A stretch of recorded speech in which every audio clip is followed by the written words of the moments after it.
নারীদেরকে ঘরে নামাজ পড়া ভালো এ বিষয়ে কি কোনো হাদিস বা কোরআনের নির্দেশ আছে?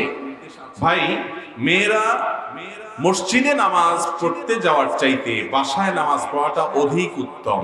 এ বিষয়ে আবু দাউদ, মুসনাদ আহমদ সহ বিভিন্ন হাদিসের কিতাবে বর্ণিত হয়েছে যে নবী সাল্লাল্লাহু আলাইহি ওয়াসাল্লাম বলেছেন, ওয়া বুয়ুতুহুন্না খায়রুল লাহুন্না, মেয়েরা মসজিদে গেলে তোমরা মেয়েদেরকে বাধা দিও না। হাদিসের প্রথম অংশ হলো তারা মসজিদে গেলে তাদেরকে বাধা দিও না, তবে মেয়েদের জন্য মসজিদে না গিয়ে বাসায় নামাজ পড়াটা অধিক উত্তম। এক সাহাবী, মহিলা সাহাবী, নবী করিম সাল্লাল্লাহু আলাইহি ওয়াসাল্লামের পেছনে মসজিদে নববীতে নামাজ পড়তেন। নবী করিম সাল্লাল্লাহু আলাইহি ওয়াসাল্লাম তাকে বলেছেন, তোমার জন্য বাসায় নামাজ পড়াটা অধিকতর উত্তম। এবং তিনি আরো বলেছেন, যত বাসার অভ্যন্তরে, যত ভেতরে তিনি নামাজ পড়বেন তত বেশি তার নামাজটা কোয়ালিটিফুল হবে, সওয়াব বেশি হবে।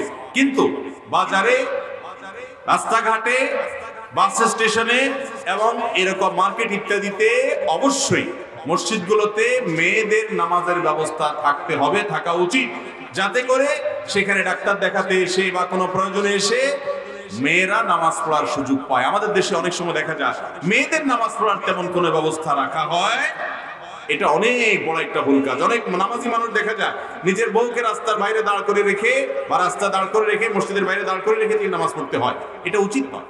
অতএব আজকাল বিশেষ করে ডক্টর আব্দুল্লাহ জাহাঙ্গীর রহমান একটা চমৎকার কথা বলতেন। স্যার বলতেন যে মা বোনরা বাসায় অবস্থান করবে, একান্ত প্রয়োজন হলে বাইরে যাবে, কিন্তু আজকাল যেহেতু বাইরে চলেই গেছে তারা, অতএব সেখানে গিয়ে নামাজ পড়ার ব্যবস্থা যেন থাকে সেটা চেষ্টা করা উচিত। না হলে নামাজও পড়বে না, বাইরেও গেল, আমও যাবে, ছালাও যাবে। বিধায় অন্তত নামাজের ব্যবস্থাটা বাইরে রাখা উচিত মা বোনদের জন্য। আর সাধারণ অবস্থাতে তারা বাসায় পড়বেন, সেটাই উত্তম।